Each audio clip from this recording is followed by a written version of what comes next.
A eleição vale tudo, só não vale perder. Cadê a cidade? A cidade existia bem pouco, quase nada. Olha só o negócio, a polícia, logo quando eu vim, a polícia prendeu um bandido, amarrou a mão dele e amarrou no rabo do cavalo e saiu puxando o cara, no rabo do cavalo. Aqui eu fiquei impressionado, porque eu nunca tinha visto isso. Existiam as picadas, as ruas não eram abertas, tinha os tocos ainda das árvores no meio da rua, e eu ficava, mas cadê a cidade? Muita malária, hepatite, muito, gastroenterite, demais aqui, e desnutrição. Porque aqui era uma terra que o filho chorava e a mãe não via. Tinha-se uma notícia que Colorado tinha muito ouro. Então, muitos vieram em busca do ouro aqui em Colorado. Tinha aquele boato do Eldorado. Então, outros vinham em busca de terras para fixar a sua residência aqui. A década de 78, 80, até, digamos, até a década praticamente de 90, realmente foi uma corrida do ouro. Circulava-se muito dinheiro, muito progresso, muito trabalho, né? Mas também isso 70%, 80% em cima da madeira, né? Que é o que existia demais na região. Nós tínhamos um vereador chamado Pinga aqui. Pinga era meu amigo. E ele comprava voto. Como? Pagava R$10, ou às vezes até mais, cortava o dinheiro no meio e dava o outro. E tomava nota dos títulos do pessoal. Tomava nota do número da sessão que votava. Quando ele via o voto, aí ele dava a metade do dinheiro. Ou ele usava o seguinte, dava um sapato para o cara, dava o pé direito e ficava com o esquerdo. Quando votava, ele dava o outro. Vender o voto, que tornou-se quase que um hábito para os eleitores, aí ele dizia, fulano, eu voto para você, mas tem tanto dos meus filhos, ou então tem tanto dos meus parentes que querem vir para cá, para morar aqui, se você me der tanta passagem, eu voto para você e ainda arrumo mais voto para você ser eleito. Aí o político dava passagem. A família vinha e cada pessoa que ele trazia de fora para cá, se não dava tempo de fazer o título, essa pessoa era obrigada a arrumar voto à parte. A minha função política era, eu atendia as pessoas, né, se o candidato não tivesse ali no momento, eu anotava os pedidos das pessoas, uns pediam emprego, outros pediam, que nem eu digo, consulta, né, como eu já disse, consulta, pedia a operação, né, cirurgias, passagem para ir visitar algum parente. A gente distribuía camiseta, dava brindes, distribuía até gasolina na época, porque valia tudo. E na época era escrito, né, o voto. O candidato conhecia até a letra do eleitor dele. Eles arrumavam dentista muitas vezes e tiravam os dentes podres e na mesma hora tiravam o molde, que estava tudo anestesiado, né, e as dentaduras depois não paravam na boca, aí se revoltavam.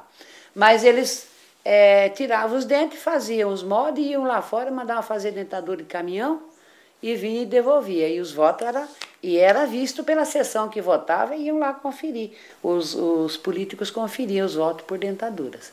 Quando o político chegava na casa das pessoas, naqueles casebrezinhos, para pedir o voto, como já era uma consciência da população vender o voto, uns vendiam por passagem, outros por dinheiro, outros pediam madeira e outros pediam telha para fazer a sua casa.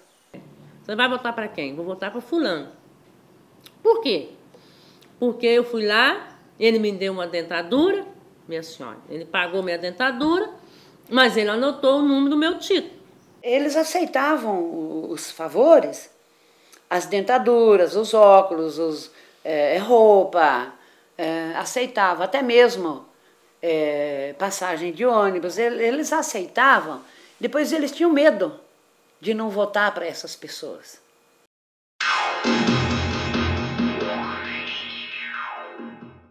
Os adversários traziam aqui show altos shows para cá. Contratava alto show, alto dinheiro aqui. O sucesso era muito grande. Nenhum comício tinha menos de 20 mil pessoas.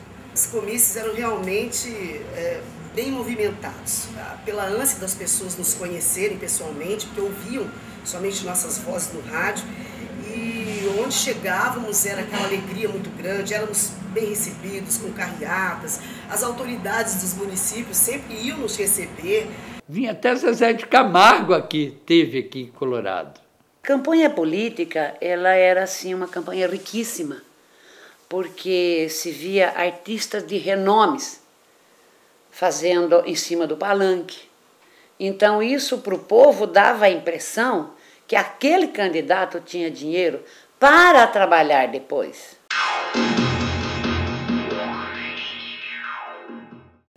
Nós conseguimos 40 caminhão caçamba para puxar o eleitor de linha por linha.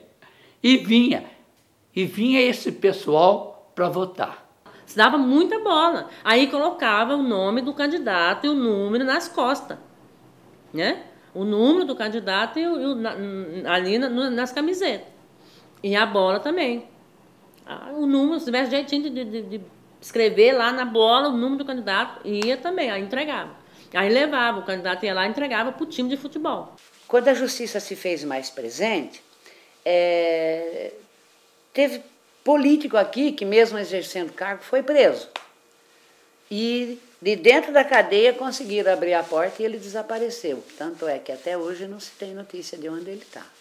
Não existia candidatura contra os coronéis da política, só existia candidatura a favor, ainda assim quando eles eram apontados. Um candidato levou o jogo de camisa e o outro também. Aí um estava o nome do candidato, o outro com o número dele lá também, aí deu briga, né? Porque daí o pessoal ficou sem saber o que fazer.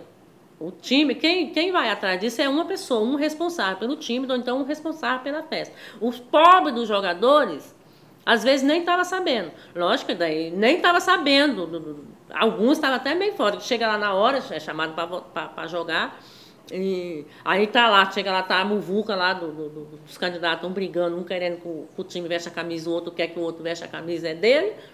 Aconteceu. Desde o primeiro dia que ele se elege, ele já está negociando e comprando e preparando a pessoa, beneficiando aquela pessoa de uma maneira que ele fica vinculado a ele a votar. E chega na reta final, se a coisa vê que vai dar dificuldade, realmente corre o dinheiro, corre a cesta básica, corre mesmo. Tome lá, dá cá. Te dou um par de chinelo, você é obrigado a me votar. O curral eleitoral você faz um monte, você faz almoço, então você, por exemplo, para não fazer aquele monte, não ficar todo mundo envolvido ele trabalhando, faz um monte de café, pão com carne moída e deixava tudo numa bacia lá guardado. Você chegava lá em cima e achava uma pessoa que estava, eu tenho que votar, a fila está grande e eu não estou com a fome. Pegava aquela pessoa, levava lá, enchia a barriga da pessoa, aí a pessoa ia votar feliz, né? Isso se chamava na época curral eleitoral. Isso funciona da seguinte forma: quando a família é numerosa, quando a pessoa é ele é presidente ou é de uma entidade, de uma associação de bairro, ou de uma área de esporte, ou de qualquer segmento, que aquela pessoa tem uma pequena liderança, aquela pessoa já é contratada, passa a receber um salário, entendeu? Por tempo até a próxima eleição, e aquela pessoa, ele se torna um cabo eleitoral fiel, que a hora que eu jogo meu nome novamente à prestação da sociedade, eu mantive ele durante 4 anos com salário mínimo, ele vai ser um super cabo eleitoral para mim. Ele não quer saber se eu presto para a sociedade ou não. Ele quer saber que essa pessoa, se eu jogar R$1.000 na mão dele para ele dividir para comprar votos, ele vai jogar os R$1.000 e mais o salário dele. Porque se eu perder, ele perde também. Ele se torna realmente uma pessoa fiel para mim e vai realmente gastar até o último centavo. Ele não vai guardar parte desse dinheiro para ele vai comprar voto mesmo. E vai usar até o dinheiro dele para que eu tenha sucesso na campanha, para que ele fique mais 4 anos recebendo o salário e alguns benefícios sobre a minha pessoa. Isso acontece comprovadamente na região. Eu acredito, sim, que o voto de cabresto tenha acabado com o Colorado, porque todos os políticos que subiram ao poder com o voto de Cabresto, ele usou a política para fazer a vida dele e não para desenvolver um município decente.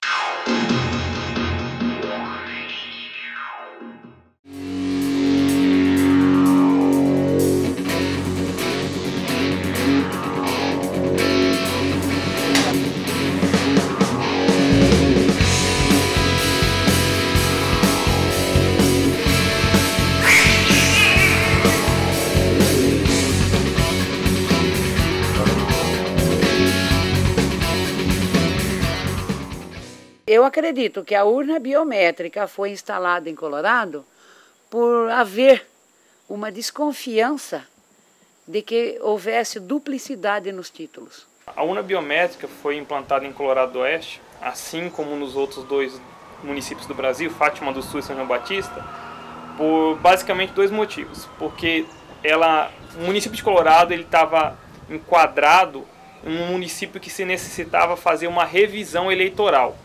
A revisão eleitoral ela é feita quando o número de eleitores está muito próximo ao número de habitantes. Então suspeita-se que em tese tem algo errado, porque nunca o número de eleitores é igual ao número de habitantes.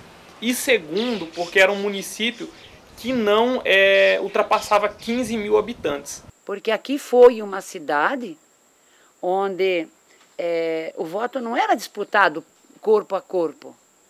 Era realmente o voto de Cabresto. No meu ponto de vista, ainda existe o voto de Cabresto em Colorado. A gente é muito bom para criticar, para falar, para exigir, mas talvez para levar uma ideia, para levar um ombro amigo também para o próprio vereador, uma sugestão ou para o prefeito, isso é muito raro a pessoa que faz isso. Então nós hoje, a sociedade no modo geral, nós estamos muito acomodados. O eleitor que vende o voto, ele está pensando só em si. Só em si. O eleitor que vende o voto, se ele trocou o voto dele, ele está pensando só em si. Ele não está pensando no geral, não. Naquele que não precisa, que vai votar consciente. Tome lá, dá cá. Te dou um par de chinelo, você é obrigado a me votar. Nesse lugar a vida é muito estranha, tô vendo uma galera perdendo a esperança. Já não basta o descaso desses governantes, os privilégios só vão pra classe dominante. Porque aqui nesse país nunca ninguém fez nada e não seria a hora de mudar essa fachada. Esse é o Brasil que se vê nas ruas e na TV. Atrás do canto existe compaixão.